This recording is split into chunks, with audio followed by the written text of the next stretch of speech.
for a great reception till 5:30. So you're going to have to cooperate when I have to play traffic cop and suggest that we need to move on because the clock is ticking. We have a lot of still interesting stuff to talk about and to share, and want to give you again another opportunity to break out and continue the discussions. We're very pleased so far with the level of interactions, with the quality of the questions, and hopefully you're pleased with the many resources we've been trying to share with you and have provided through your packet and the like. So this is an interesting part because we're switching over now. In the morning we talked about defining college and career readiness and the challenges around defining, and if we look at the challenges around the goals and expectations and assessing our outcomes and measures. So now we're going to switch over and now talk a little bit more about the real work that we alluded to this morning, which is the kind of on-the-ground struggles that schools and school districts and states have to go through to really actualize, to make college and career readiness happen at their respective levels in their respective contexts. So we thought, as we think this afternoon about what's the way that we can maximize the TA that we provide through our various institutions and through organizations and roles, how can we maximize it to work better and to help the end-line practitioners who we know are heavily at work at trying to make college and career readiness a viable program within their respective communities. So we have a really nice panel today. First of all, we have from our Southwest RCC and one of the states that serve, we have Sheila Arredondo and Kay Schreiber, and they're going to talk about their role together. And then Johnny Collett from the Kentucky DOE is going to talk to us about some of the work that Kentucky did in aligning general ed and special ed and how some of the TA services help do that. And then finally, Naomi Housman is going to give us a district level approach or perspective on working together with various programs within the district and some outside help that they received as well. I'm going to ask, the way we're going to do this is ask each of them to take about 10 minutes to talk about their particular perspectives and basically to answer three basic questions. First of all, to briefly describe the focus of what their college and career ready initiative looked like and what were the key implementation activities. Secondly, how that maps against this organizer we've been talking about, what were the strands and other areas. And most importantly, what were the biggest successes and challenges and how did TA or the lack thereof impact either impact their work. So in order to answer those questions, what we've decided is to go low tech and really keep the focus on the conversation. So in your packet, there are some handouts, and they'll make reference to them that you can follow along with. We're not going to get up and switch and have, the computer or something happening. We're just going to talk, and then as soon as they finish their three presentations, I'm going to follow up with a few more questions to get them and give them an opportunity to react to what each of them have said. So let's get started with Sheila talking about the RCC approach or the RCC's work, the Southwest RCC, and this is a program we feel really good about because we were at the table as well. So. Great job. Well, thank you all. I feel like we should do a little yoga or stretching first. I don't know about you, but lunch was, thank you for lunch and dinner. I appreciate that. I like to have pictures and simplify things because we have done so much work and it's been so broad, and trying to distill that down to a quick picture that you can have. So these weird things that you always see sometimes at your meetings, Joe, are usually from me. So this is our history map, is the first piece. And then the next two sheets just give you details, because the way we've worked in the Southwest, through necessity really, is to establish a regional network. There were just a couple of people in each of our 5 SCAs that were really driving. When we started this 5 years ago, it was really just in Arizona and New Mexico that had small teams within their SEAs, that were working on high school renewal and improvement. Well, those people felt very lonely, and as Maxine Daly, who was supposed to be here with us, and Kay graciously took her place at the last minute to come, Maxine used to say, "I'm alone in the desert. I need help." Okay? So that's where this started. And so right back in, if you look at the history map, back in 2008, we started convening all of our states together and had established an annual regional summit. We've also had quarterly conference calls that we have to update one another on what's happening. And the interesting part is those calls have evolved from just a sharing and kind of a dump on this is where I am and what I'm doing to timely technical assistance on the spot. Colorado will say, "Wait a minute, Utah, what did you do with this piece and how can you help me move this further?"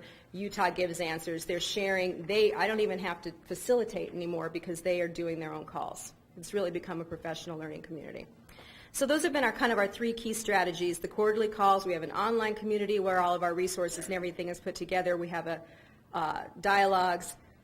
Participants over the year, we have been so fortunate that I met Helen Duffy here 2007, I believe, when you were still doing the institutes. And we sat down and talked, and I said, here's what we're looking at in the Southwest. Here is the assistance we need. Will you be my partner in this work? Because I kind of felt alone, too. We were doing this strand here, and so much more of the work at the time was focused in some of the other areas that we were helping states with, especially with the standards assessments, teacher quality. So high school was kind of standing out there on its own, college and career readiness. So Helen came in, and you can see the National High School Center has been a strong partner in all the work that we've done. They have been at all of our regional summits. Then we go back and forth with other partners based upon the needs and interests of the group that year. The first year we were really focused on looking at adolescent literacy and tiered interventions, so the Center on Instruction came in as well and was our partner. We've worked most recently with the Assessment and Accountability Comprehensive Center. Rail West was our partner for a couple years because all of our states were looking at the practice guide on post-secondary and wanted to really align a lot of the work they were doing with what was shared in the practice guide. And so that's what we've done. That gives you kind of the activities, the strategies regionally, who's been participating, topics we've been addressing. And if you notice now, all of our states have really looked toward these individual learning plans as being a key mechanism for ensuring post-secondary readiness and the pathways as well. So that's where our work will focus in the future primarily. And then some of the outcomes. I think the biggest outcomes have been this cross-pollination across states. They're all working on similar things and being able to share that information, learn from one another. I know Colorado has been so grateful to Arizona for treading this path sooner because their policy was passed in 2008 as far as education career action plans, and Colorado just started implementing their individual career and academic plans, ICAPs and ECAPs. Getting these all straight across my states has always been fun too, but every state has a different plan. So they've really benefited from learning what came and what Colorado did, or Arizona did, to help Colorado move forward. So there's been a regional group, and then the second two sheets just kind of lay out then simultaneously as we've been delivering this regional and developing this regional collaborative, we've also done some very deep work within each state, and that is usually come from the chief. The superintendent sits down with our directors and says, these are my 5 priorities for this year. We develop work plans around those priorities. And so initially, like I said, it was really heavy in Arizona and New Mexico looking at their high school renewal and high school redesign initiatives, meeting with stakeholder groups, refining those plans, developing action plans, and helping them implement key parts of those plans. Then Arizona went further, of course. So we stayed and we went deeper in Arizona. And then we did some more work. We went on to Colorado and really helped them develop the secondary services unit. When Commissioner Jones was there, he wanted them to focus better on providing better services around secondary to the field. And so we helped them look at that teamwork. Then we went down into Utah, it seemed like, for the next year, where there were 2 task forces looking at alternatives for secondary calendars and delivery systems, and also what they had a legislator who wanted to eliminate the senior year because he said it just wasn't valuable. And so we wanted to analyze that, help them look through what is happening in the senior year, how can we strengthen that senior year. So we were in Utah for a while, and then we moved back to New Mexico and did some work with their dual credit system and alternative demonstration of competency. And then most recently, we've been called on to go deeper in Nevada, helping with their Gear Up and their regional consortium on evaluating Gear Up, and also working with their new state STEM network. So regional, deeper in states and key areas, and our outcomes, challenges, I think, have been leadership turnover, re-educating folks as it comes along. What is this? Why are we doing this? And even internally, as we have had commissioner changes in every state. So that's always a challenge. But what's been wonderful is that by developing these secondary leadership teams within an agency and then having this regional collaborative, we've had this core group of people that have been involved together 5 years now and can go state to state and assist with that communication and effort. So sustainability leadership always challenges. Successes has been the breaking down the silos internally and working regionally to better leverage our resources and knowledge and talents. And Kay can tell you a little bit more about some of the work and what it's teed up in Arizona. Thank you. I do work in the Department of Education in the Career Technical Education. Oh, sorry. And my two of the main functions that I have are supervising school counselors and then working with how to implement the state initiatives across districts statewide. So what I would like to do now is talk just a little bit about one of our state initiatives that we use the center's help with to make sure that we got that across our state. Back in 2008, our Board of Education voted into board rule a graduation requirement called ECAP, Education Career Action Plan Portfolio, for all students. It is a graduation requirement now. Now that starts with our juniors now. So in other words, next year, all students will have this plan. Now, we needed to do this at state level, have a plan of how to implement this across our state. It was a big undertaking. So we asked the center to help us with a survey and then an implementation plan to identify districts that are already getting the concept of planning for students, and then where do we have gaps and weaknesses, and then how do we put a 5-year implementation plan in place. That was our first work that we did in Arizona to make sure this new state initiative happened in a good manner. Our ECAP, our Education Career Action Plan, has 4 attributes. And the reason I mention that is one of the requirements all students will graduate with is a college plan. Post-secondary is one of those 4 attributes. Now, we were looking far out in being career and college ready. So we now have a plan to help our students move forward in being college and career ready. The next thing that came along was our RTI, Response to Intervention model, and how do we tie those?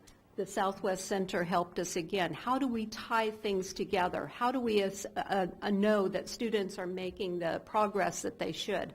So that was our second thing that we used their support and technical advice with. We've been at this 3 years now, getting ready to have our implementation of our ECAP process. All of our LEAs are on board. They're ready to go. We have built great collaboration with our post-secondary. Our college people are ready now for students to be coming to them. We have built programs of study where students have identified what do they need to do in high school aligned to their career goal, which is backwards design. We feel that they need to have a career goal, and then secondary and post-secondary educational aligns to that. We also worked with our special ed to make sure we're not doing 2 portfolios. So our special ed and our academics now have an overlay, as we call it, We have one portfolio that meets our requirements for both. We are working with CTE. All students must have a program of study as per Perkins. We did get the federal grant, rigorous programs of study, and so we're working on that model. These are our successes coming from the result of the work that we started. We have built great collaborations with our business people, our governor's office, our state people, and we are working forward. Let's see. We have challenges. We're willing to put it out there. Our overturn of superintendent level and the vision of going forward has been challenging. Our superintendent very much believes in the work that we're doing, college and career readiness for all students. They all can be prepared. Our secondary levels of administration are not at the same vision sometimes, so our sustainability of our vision is up and down now. And this is where we've had help from our research, our lab people, our Southwest, to help us in that, the sustainability of vision, not the persons doing it, is where we are. Our next step is accountability. How do we know the things that we're doing really makes a difference, and tying this to student success and our teacher achievement process? And so those are our next steps. We know where we want to be. We just haven't built all the steps yet. Our motto in Kentucky is unbridled spirit. Some of you may have seen that. And the State Education Department tweaked that a little bit, and we think about our motto, our vision is unbridled learning, college career for all. And our vision is that each student would reach proficiency and would graduate from high school ready for college and careers. And again, that's what we're talking about today here, and it's a common goal that we have. In Kentucky, a major catalyst that really launched this new education reform for us happened on March 26, 2009. We remember the day because that's the day that our governor signed in to law Senate Bill 1. And Senate Bill 1 was a key piece of legislation, and this information is in your packet, and I apologize if I jump around a little bit, but you have that to take with you for reference. It's a key piece of legislation that's really driving our work. And it involves many things that impact on education initiatives, one being that we're required to implement a new assessment and accountability system with school year 11-12. So this is the first year of teaching the new Common Core standards. This will be the first iteration of a new state assessment. But also in addition to that, Senate Bill 1 required some collaboration that was unprecedented in our state, and that doesn't mean we never work together, but this piece of legislation required our Council for Post-Secondary Education, Kentucky Board of Education, and Kentucky Department of Education to really get together and develop a unified plan for college and career readiness. And that includes a number of things, but one of the things it includes that I think maps very well to the organizer is that we are to reduce by 50% the students that would go on to post-secondary education needing to take a remedial course. Do that by 2015. So it's a pretty heavy lift. Each superintendent or his or her designee in our state signed what our commissioner called a Commonwealth commitment to college and career readiness, where that superintendent said, we'll take our baseline data of college and career readiness in 2010, and we're going to increase that readiness by 50% by 2015. So it was a big deal, and it's a pretty heavy lift. To meet these mandates, the department really looked close at how we would organize to drive progress and deliver results. And when I think about those phrases, I think about our partnership with the Education Delivery Institute, and CEO Kathy Cox is here today, and they've just been integral in our work in terms of organizing around these mandates and how to build our own capacity as leaders to deliver on these results for students. Also with that, I think, is just the visionary leadership. Timing's everything. And our Commissioner of Education, Dr. Terry Holliday, came to Kentucky from North Carolina in 2009, and that's the same year that this piece of legislation was passed, and so his leadership and our Kentucky Board of Education, and certainly my Associate Commissioner, Felicia Cummings-Smith, has provided an amazing leadership and vision for this work. I was telling Kathy earlier, if I could point to one thing, really, for special education, and Joe asked me to talk about this, if I could point to one thing that really might have helped us more than anything and continues to help us, is our Department of Education was reorganized in 2010. And it was a strategic move. And it wasn't without pain or without difficulty when you reorganize. But here's where we are now. Prior to this, we were in, as we say in education, right, silos. But right now, the division over which I provide oversight is a division that has the IDEA work, so students with disabilities, English learners, gifted and talented, the individual learning plan, RTI, 21st Century Learning Centers, Math Achievement Fund, Read to Achieve. Now, I've got a great staff. We've got a great staff. But my point with that is this division over which I provide oversight, with a large amount of its work being IDEA, is situated now in the same office in terms of structure, in the same office as the Division of Program Standards, the Division of Teacher Effectiveness. And as I shared with Kathy, I don't think anything has helped us more than aligning those supports. It really maps to that second strand in the organizer, aligning those structures and aligning those supports to really deliver the results and drive the progress that we know needs to happen. Well, not only have we done that on the state level, but we're really modeling how we're hoping folks will organize around improving these outcomes at the regional level as well. We have leadership networks, and really the purpose of those leadership networks at the regional level is to build capacity of district leadership to implement Senate Bill 1. And it includes special educators. The State Department of Education said we will pay for one special educator to come from your district to these leadership networks to go back. So it's not just ELA and math. We're going to pay for a special educator to come as well. So that's been helpful to us. We have a regional service delivery model in our state. We have 8 education cooperatives. We previously had 11 special education cooperatives. The reason I mention this too, and I'll hasten here, is it also points to the alignment and the support for delivering results. Because now, instead of having education cooperatives over here, special education cooperatives over here, we're really working, and it's in process now, but we're really working to align these better so that we can improve efficient and effective regional service delivery model for students with disabilities and for teachers of students with disabilities. So we're excited about that and excited about the characteristics of highly effective teaching and learning really being realized by every student in every classroom every day. And then backing that up fiscally with human capital, with other things that say, hey, we're going to support that in the region too. But we still need a lot of help. And I'm going to hasten through a couple of these slides that you have there. But one particular slide is with reference to these cut scores that we heard Dr. Conley talk about today. I mean, we have them too in terms of how we're going to measure college and career readiness. College readiness students will meet our Council for Post-Secondary Education's benchmarks on their ACT, which we pay for each junior to take in Kentucky. If they don't meet those benchmarks, then we have transitional courses in place. Students can receive an intervention, and then we'll pay for an iteration of the Compass during their senior year.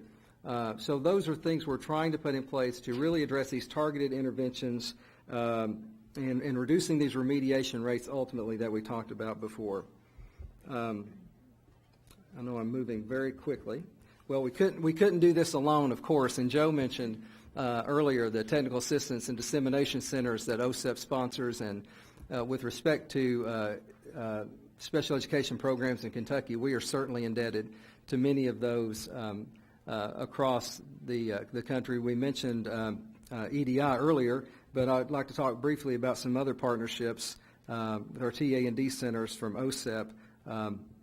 The National Secondary Transition Technical Assistance Center has just been a great partner to us and provided such great resources to us with respect to really the requirements around transition planning for students with disabilities and helping us to see that compliance doesn't always have to be a bad word it can facilitate the outcomes that we really want to see.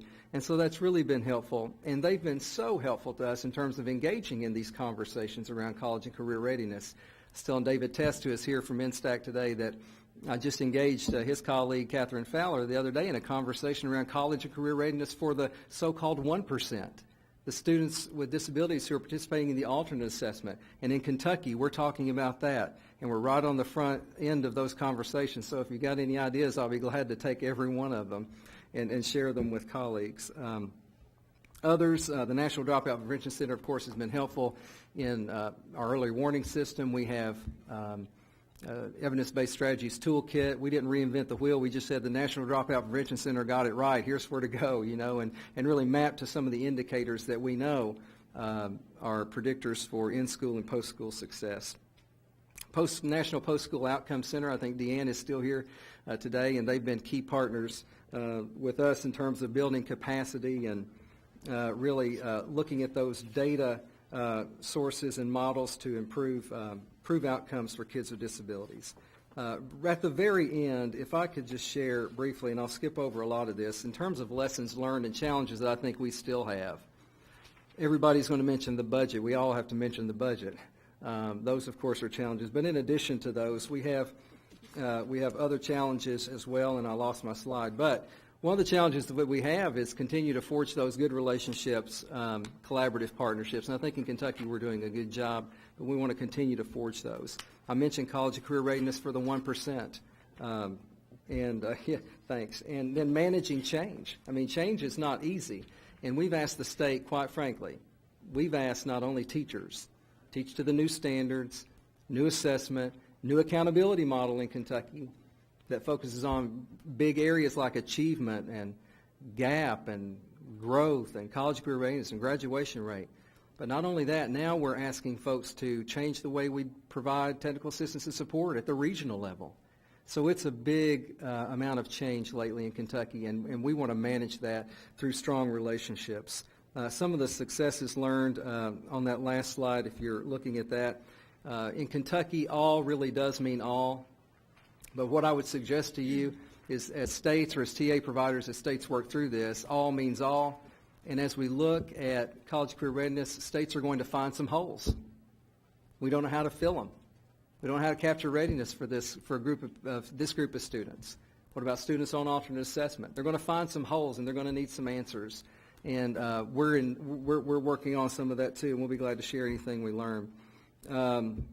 Anything worth doing? The last thing there, I actually took this from the Appalachia Regional Comprehensive Center recent presentation. Anything worth doing is worth doing poorly at the start. So, thanks, Joe. For we haven't started in Kentucky. We didn't wait to start till we got everything perfect, because we're far from that. But we weren't going to wait. We wanted to start. We wanted to put the best minds together, stakeholders, have the right input early and often from folks, and then start. And we're going to make those formative decisions as we go and adjust midstream. But I'll be around for the rest of the day if there are questions, or especially if you have really good ideas about the college and career readiness for the 1%. Thanks.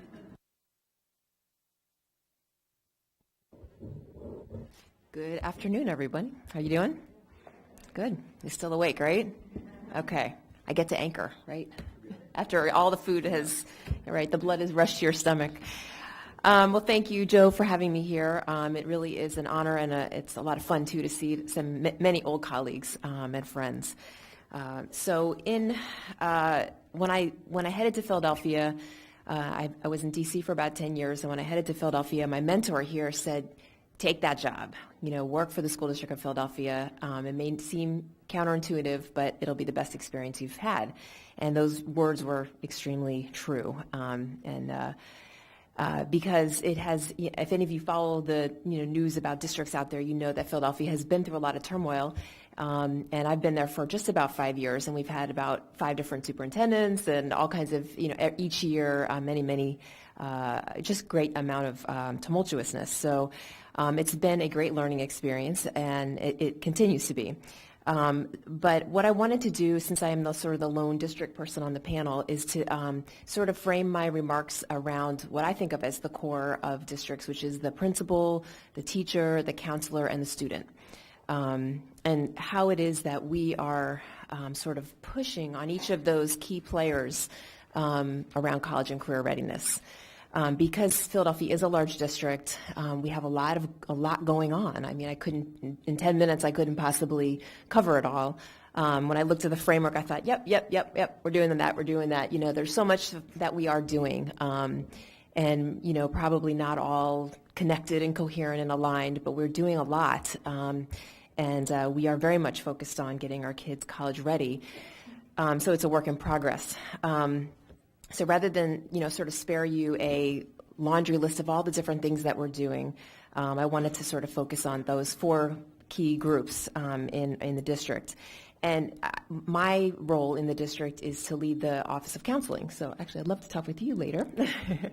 And it's great to be here also because counselors often don't get a national voice and are really not included in the discussion, sort of in, you know, ancillary way. Yes, we know counselors help with college and career, but they really are so important. And so I wanted to mention that and say that one of the things that I think the key things that the district has done is to really elevate the role of the counselor. As of 3 years ago, we created an Office of Counseling. There was no such thing before, so there's no advocate in the central office for counseling, and no real professional development focused on the role of the counselor. So in the last few years, actually it's been 4 years now, since that office was established, we have really focused on college and career readiness. We're part of the College Board's national campaign called Own the Turf. We're part of their network of urban school counselors, really trying to come together to create a blueprint for counselors that really makes it clear to everybody what their value is and how to evaluate what they do and hold them accountable for it. So the principals can't say, well, I don't really know what my counselor does. So we've done a great deal of capacity building for our counselors through that initiative. We've also we are part of the U.S. Department of Ed's pilot FAFSA completion project. And so that allows us to provide our counselors and the principals and everybody else in the world with data, real-time data on the completion of the students' completion of FAFSA. Along those lines, just sort of go back to the idea of building capacity of our counselors, part of that is that capacity building is data, using data. So the FAFSA is one of the big projects that gives us data for the counselors, but our general goal for counselors is learning how to use the data in a way that gets them to reflect on what they're doing that's working and what's not working, because most of our counselors have been counseling for 25, 30 years, and they're very comfortable in what they do, and it's, you know, sort of learning new things and being critical of your own practice. So that's also a work in progress. NSC data that we use in the school district to help everybody in the school district know, you know, which of our kids are going to college. Just last week we shared with our counselors, this is what the kids said last year, the graduates last June said about where they intended to go to after high school graduation, and this is what the NSC data told us about where they actually went. So, you know, they resisted and they rebelled and they pushed back on this data. It can't be right. And, you know, I reminded them that this gap, the summer melt or that aspiration gap, because 80% of our kids said they were going on to post-secondary yet, and only a very small fraction of those kids matriculated anywhere in September. So I said, look, this is a national phenomenon. This is not just Philadelphia. These data are real. Yes, you can find margin of error in there, but for the most part, the trend is right on. So using data is a big piece of what we're doing in Philadelphia. In terms of the teacher role, we are working on the Common Core standards in Pennsylvania and translating those for the School District of Philadelphia, and aligning those with college and career readiness. Well, they are aligned, but you know, working that out for specific to Philadelphia. We have the academic pathway so that no matter where you start in freshman year of high school, you won't be stuck in a remediation track, throughout your time. In terms of the principal role, we do have a school report card, and there are elements in there that have to do with college and career readiness. So the principals are rated on the test taking for SAT, ACT, access to AP courses, first fall matriculation, college and career counseling. In terms of the student, and that's a big piece, that's something I'm very passionate about in terms of student ownership and their role in all this. Our initiatives around that have been focused on what we call StudentNet and the individual learning plan. So, and they're really sort of two sides of the same coin. So StudentNet is Philadelphia's online student portal that we created sort of with SchoolNet, which is that's our instructional management system. StudentNet is basically a student view of SchoolNet. So for the last 10 years, all the adults in the room have had access to the data, but except for the students. So now we created a way for students to access their own academic records in addition to sort of a clearinghouse of information on college and career resources. So with the goal of empowering students to really own their path. And the individual learning plan, once the students are logged into their account in StudentNet and they're looking at all this data on themselves and all this information and resources, there's a tab that they click to access their own individual learning plan, and they go in and enter their goals. What are the barriers to my goals? What are the strategies I'm going to take, the action steps I'm going to take to reach my goals? And then there's some checkbox items like, sort of prompting them to think about things like college visits and those kind of things. So those two things are really what we're doing to help students. As I mentioned in the beginning, we're doing a lot of things, and we have sustained a lot of change over time. The one thing and I was actually going to start with this, but I thought maybe I'll just sort of end on this note. The one thing that I think has been a blessing in Philadelphia that has allowed us to kind of, the college readiness agenda to be sustained over all these changes in leadership and reorganization plans, has been the Council on College and Career Success, which is a city/district initiative that sort of brings together all the stakeholder groups in this. Are you yanking me off, Joe? Okay. The council is chaired by the superintendent and the mayor, and there's three big buckets under the council. One is work ready, one is college ready, and one is the dropout prevention piece. And they meet on a regular basis, and pretty much everybody and their grandmother is on one of those committees in the city. And so even with changes in leadership, again, that the goal of that council is to basically realize the goal of the mayor when he was elected, which was to have the dropout rate and to double the college attainment rate for the city of Philadelphia. So we've been working throughout the last few years, and now we are sort of in the process of really advancing a K-12 pathway of indicators so that we will be able to clearly articulate at each point along the way from K through 12 what it is you need to do along each of those. That is going to be, at this point, the proposals for that to very much be about metrics and cut scores. We're sort of but we're using the Montgomery County model to Montgomery County, Maryland, to have the sort of North Star of a cut score. And what I am very pleased to say is that we're going to be fleshing those metrics out with through our work with the College Readiness Indicator System. It's funded by the Gates Foundation, and that we're a part of, is to really flesh all those metrics out along the dimensions, and this is based on Conley's work, the academic preparedness, academic tenacity, and college knowledge, so that we won't just have metrics, we'll also have these other dimensions, and they'll work at the student level, the school level, the setting level. So whether you're a parent or a teacher or a community member, you'll be able to see what the expectations are, yes, the cut scores, but also what are all these other things that we know need to go into getting a kid really, truly college ready. So that's kind of where we are right now. Okay. So I have a few questions, but I'm going to hold them because I'm hoping there's some good questions from the audience. I think we've seen some very different perspectives, but I think they've all brought to mind, to me at least, the fact that there is no distinction between being a TA provider and being a practitioner. Everyone on the stage right now, at least everyone sitting on the stage right now, certainly is a quality practitioner as well as a TA provider.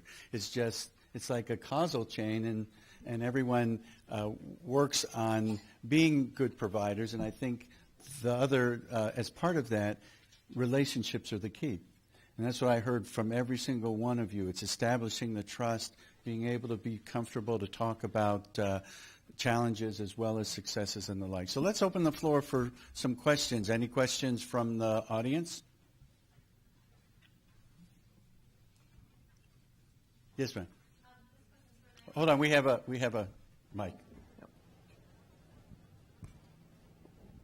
This is for Naomi about the student net. That's exciting. And have you all been able to do any sort of focus groups or checking in with students about their actual use of it? I've seen places that have that, and then the students go, oh, we have that. You know, they don't really realize. Right. No, that's a great question. We need to do some more of that. In the beginning, we did a lot of that. It's been 3 years. And what we learned from the initial focus groups was the most common student reaction was this like gigantic aha when they saw their grades, when they saw their academic record over time, mostly really their grades, because they just didn't know. I guess they sort of knew, but wasn't real that everything they do in school is recorded in the digital world. And so, and you know, kids are very in the moment. So, so just seeing themselves over time like that was just a huge wake-up call for them. And one kid I remember said in the focus group, he said, you know, I looked at my benchmark score, or maybe it was a PSSA score, the state tests, and he said, I looked at that and I thought, boy, I really tanked on that. And then I realized that's why I'm in this really boring English block in 9th grade, because I didn't take that test seriously, and now I was placed in this block of English, and he didn't really need to be there, but he just didn't take this test seriously and tanked. But anyway, so we need to do some more focus groups, but it has been really, and I should also say, maybe we're a little lazy on the focus groups because we mandate it. We have a strong accountability around the use of StudentNet. So every quarter, every marking period, every kid grades 4 through 12 is required to log in at least once. And we produce data on that so we can track it. and ILP is also tracked as well. Great. Any other questions? I always wonder how long to wait before I start asking my questions. And you're supposed to wait a certain amount of time, but silence always creeps me out a little bit. You know that for sure, Fran, right? Do you want me to hum a song, Joe? Or Well, okay, then I'm going to ask a couple questions. First of all, assuming that we're all, as I mentioned, all types of TA, some type of TA provider to some group of practitioners or group of TA consumers at least, and assuming that we wanted to write our golden rule of TA in terms of doing TA like we'd like it done to us, so to speak. Just want to see if any of you each take a chance at talking about what's your best advice. We're all TA providers. We want to be able to get in quickly and get the work done. Help get the work started so that eventually it can get done. So my question is, what advice do you have to a group of TA providers that would help you the best, and the kind of advice that you in turn practice when you go in and work with your different TA consumers as well? What's your key to success to get the ball rolling quickly? You want to take a stab at it, Kay? One thing that I really appreciate, well, a couple things. I think you need to be really good listeners and come in objectively, because you may not always know what they need or what they're struggling with or what they should do. So start with good listening and being there to help them sort their listening or their thinking out, their talking out. The other thing that I appreciate from TA that I receive is when I ask for something, being responded quickly back to. I'm not a needy person, but when I ask for support, I'm not a needy person. We have that on tape. Sheila. We'll send you a copy of it. Please edit. But when I do need help, I need it usually fairly quickly, or at least tell me that you're working on something, or be a solution or part of the solution, or be a resource to help bring some things together for then broadening out the needs that I'm asking for. And I try to do that for myself. I always try to say, when people call me, when they contact me and from the districts or from counselors or associations or whomever, that means they need something. They're not just calling me because they like me, but they are asking for some sort of help. So I need to be very responsive. I need to be a service person or a service to them to connect some dots. So maybe those two things to start with I find helpful. Sheila? Agree. Pace and lead. That's if we don't listen and clearly understand what the needs are, then I'll never be able to offer consultation and advice as to what you might do next. So pacing and leading, serving as a convener, critical friend, facilitator, that neutral third party. I think that's a role we play a lot, and you have to have trusting relationships. Was it Wise Board years ago that said it's task plus relationship that leads to desired outcomes. We need both. So pacing, leading, relationships. And as Johnny and I were talking earlier, our rule with our children is leave it better than you found it. So that applies in TA as well. We try to make a contribution, at least hope that it's in a better place, it's a better process, it's a better system. We've built some structures that will improve. Yeah, so that was interesting when Sheila mentioned that that's what she said to her kids. I said, that's cool. That's almost exactly what I say to my kids. Leave it better than you found it.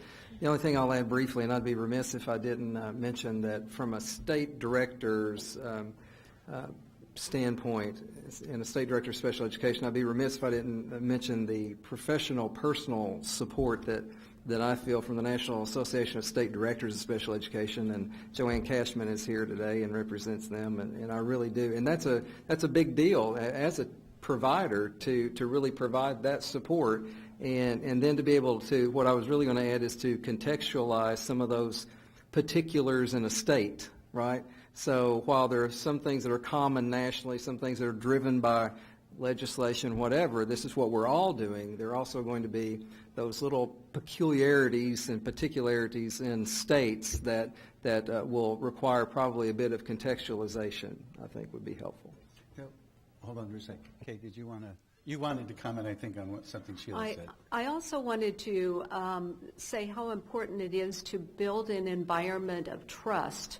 And this is something that the Center and Sheila has set up with our 5 state collaborative groups and the things that we do, and I've tried to model that too. That what I mean by that, sometimes when you come with these very difficult issues and you're really struggling, and there's some challenging things, and some people come with various emotions, to be able to come into that room and to bring that there with a level of trust to say that I'm going to say some things and it'll be okay, and then honest, and then you work on those things together, and then there's that environment of the collaborative trust and honesty that you can take, because it's supportive to be able then to deal with those things that you have to go back and deal with.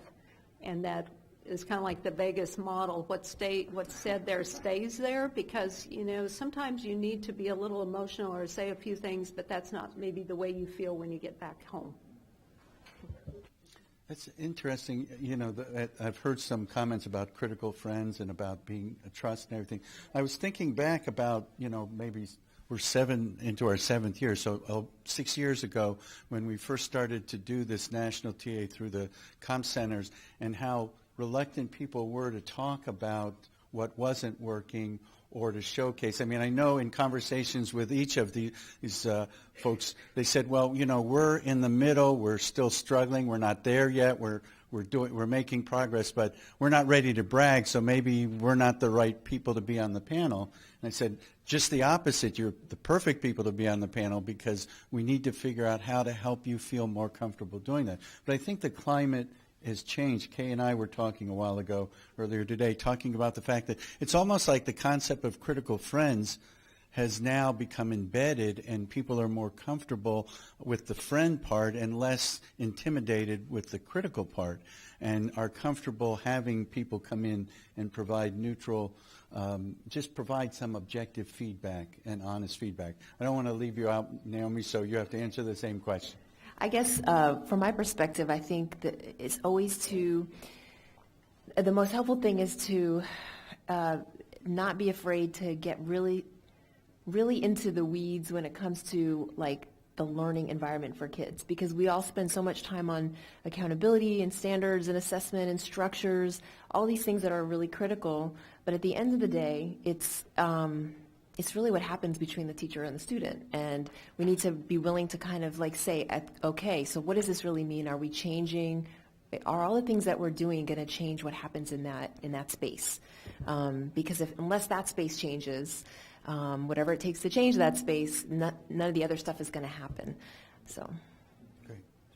So the other question I wanted to ask you all is two things that we're going to be talking about a little bit this afternoon, but we're going to be going into more detail in some upcoming resources we're going to be sharing that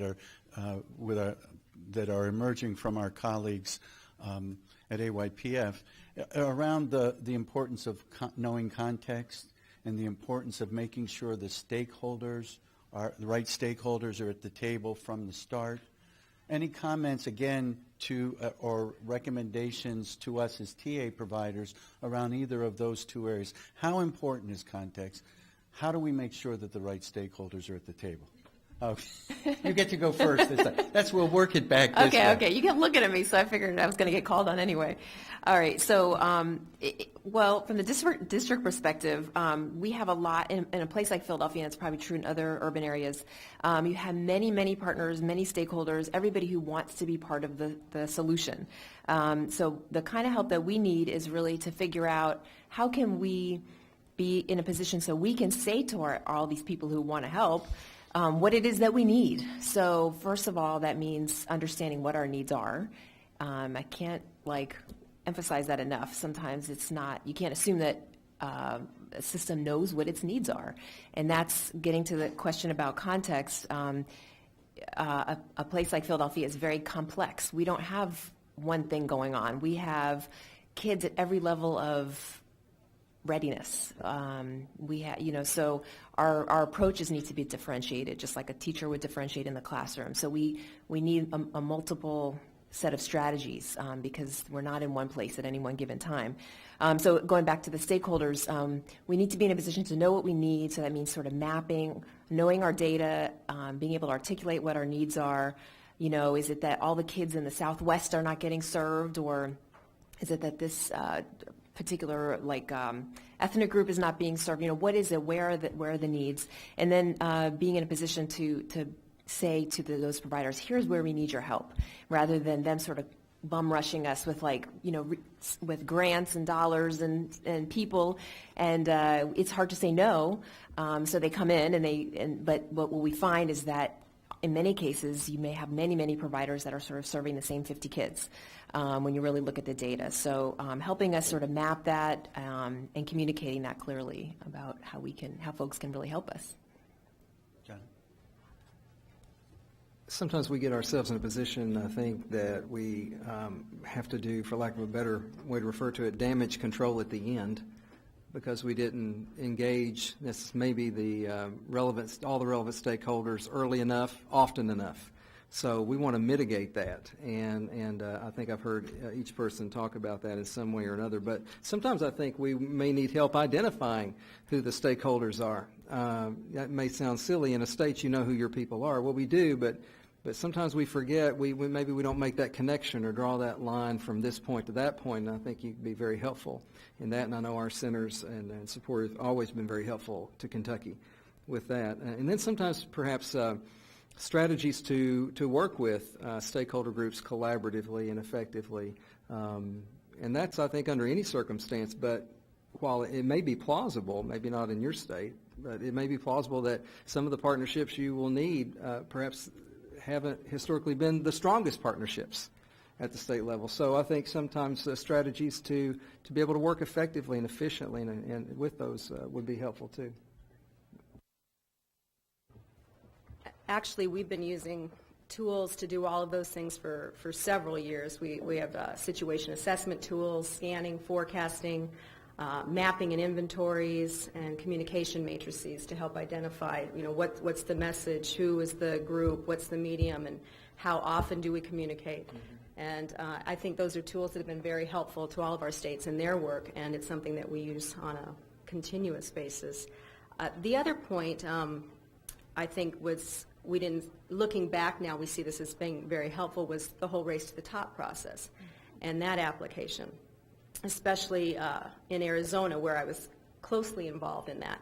That became, when Arizona missed the second phase of funding, that became the state plan. And everyone who read that had this common information base that wasn't widely shared before. It really brought together everything that had happened in the past, where they were, and where we wanted to go in the future. And the whole state really convened and coalesced around those objectives, and so that's become the one plan, and everyone has a shared knowledge base and knows where to go next. So I think having opportunities like that where you can bring a bunch of groups together and to assess where you've been and do some scanning and forecasting has been invaluable. Okay. I think what the other three have been saying too is we really need to identify finally what is it that we need to do. And that's always very difficult to really get a handle on that. And then it's assessing then who are the right people to help us do the things that we're dealing with. So what I have found that is very valuable in some of this type of work is have multiple layers and peoples and groups and things going on. By that I mean you have a lot of listening groups, where you talk about the things that are going on and you're getting information out and you're listening back. Then you have collaborative groups, like we have a task. What are we going to do? Let's bring these people in and identify it. Let's get this work started. And then you have other groups that are implementation people, that how do you get it down to the kid level or to the school level? And so you have these multiple ways that you invite many people in, and they're a part of something, but they don't always realize what part they are.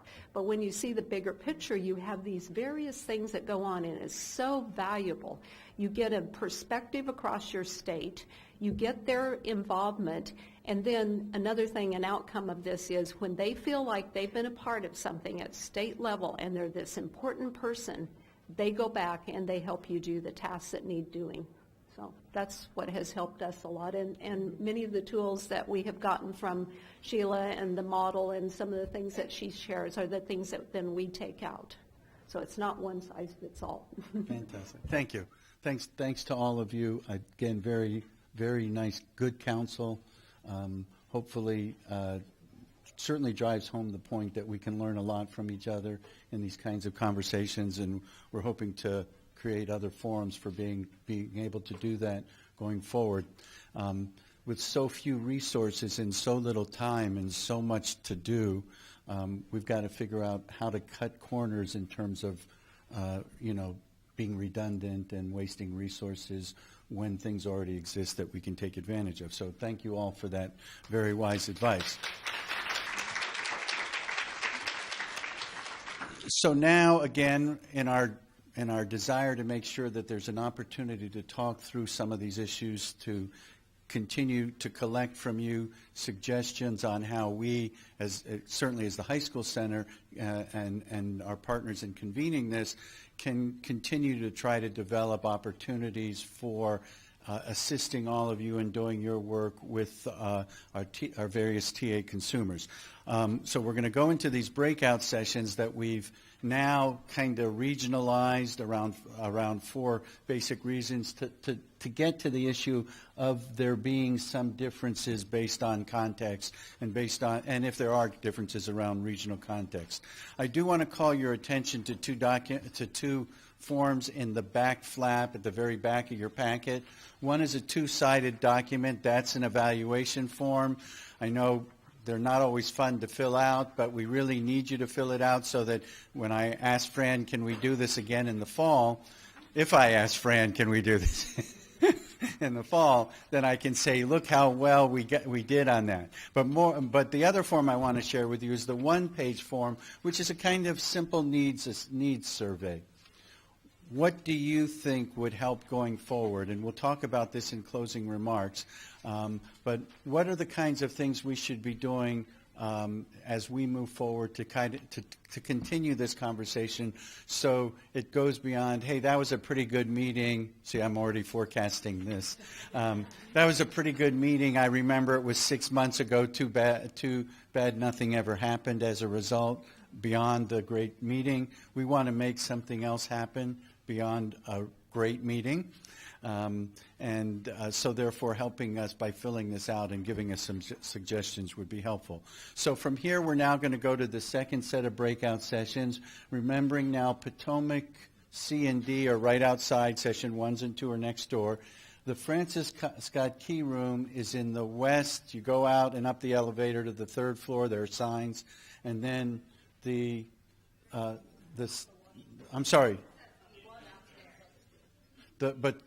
Francis Scott Key is downstairs at the elevators, and then just one floor, and then the Washington is upstairs on the 3rd floor.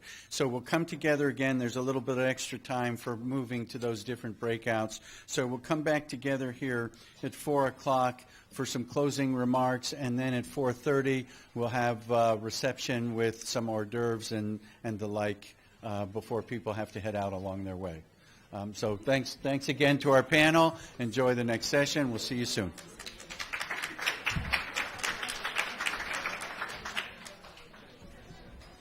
Great. Perfect. Hey, thank you. I didn't realize how efficient we were. Naomi said to me,